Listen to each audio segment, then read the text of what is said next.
what if the place you call home could become unbearable in both the hottest days of summer and the coldest nights of winter?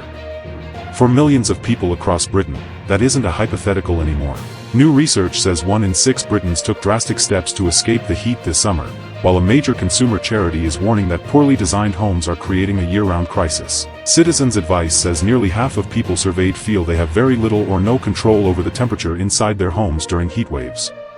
And the numbers become even more striking when you look at what people are actually doing to cope. Some are sleeping in kitchens, bathrooms, gardens, or balconies. Others are taking sick days, unpaid leave or vacation days because their homes are simply too hot. Some are even paying for hotels just to get access to air conditioning. Think about that for a second. This isn't just about being uncomfortable on a hot afternoon. We're talking about people changing where they sleep, where they work, and how they spend their money because the building they're living in can't keep them at a safe or comfortable temperature. The Citizens Advice research, based on a nationally representative survey of more than 2,100 UK adults conducted in early July, found that 44% felt they had very little or no control over their home's temperature during heat waves. Among renters, that figure rose to 51%. The charity says poorly designed buildings, the cost of cooling equipment and the expense of running fans or air conditioning are all contributing to the problem. And here's where the story gets even more complicated. One woman identified as Lucy told Citizens Advice that her portable air conditioning unit had pushed her £40 into electricity debt in just 1 month.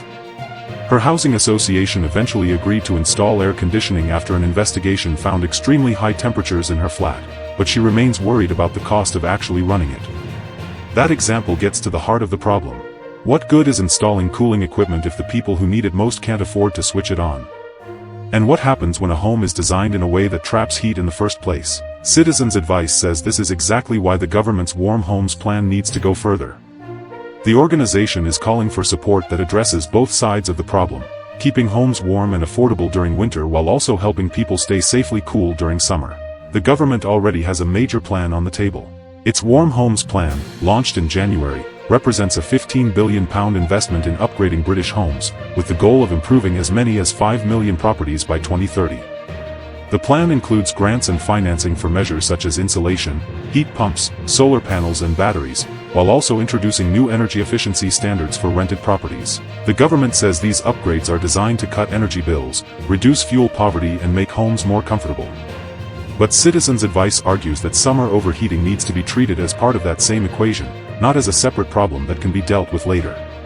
There is another issue that makes this particularly urgent: heat networks. These systems provide heating to groups of homes from a shared source, but Citizens Advice says around 90,000 people in England and Wales are unable to turn off their central heating even during summer.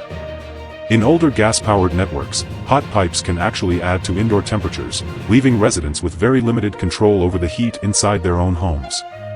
And this isn't just a British housing problem that disappears when the weather changes. The UK's Climate Change Committee has warned that overheating risks are expected to grow significantly as temperatures rise. Its latest assessment says more than half of UK homes are already at risk of overheating, while existing homes will need adaptation measures to remain resilient to future heat. That's why this debate is becoming bigger than energy bills. It's about whether the homes people live in are actually designed for the climate they're facing.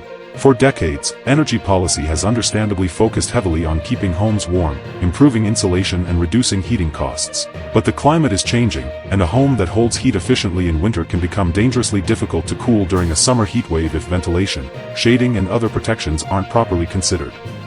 The government now has an opportunity to address both problems at once. Better insulation, ventilation, smarter heating systems and upgrades to heat networks could reduce winter energy costs while making homes safer during extreme summer temperatures. The question is whether those measures will reach the people who need them most, and whether cooling will receive the same attention as heating. Because ultimately, a home shouldn't force someone to choose between being too cold in January and too hot in July. It shouldn't require a family to sleep on a kitchen floor, take time off work, or go into debt just to make their living space bearable. Britain's housing challenge is no longer simply about keeping people warm.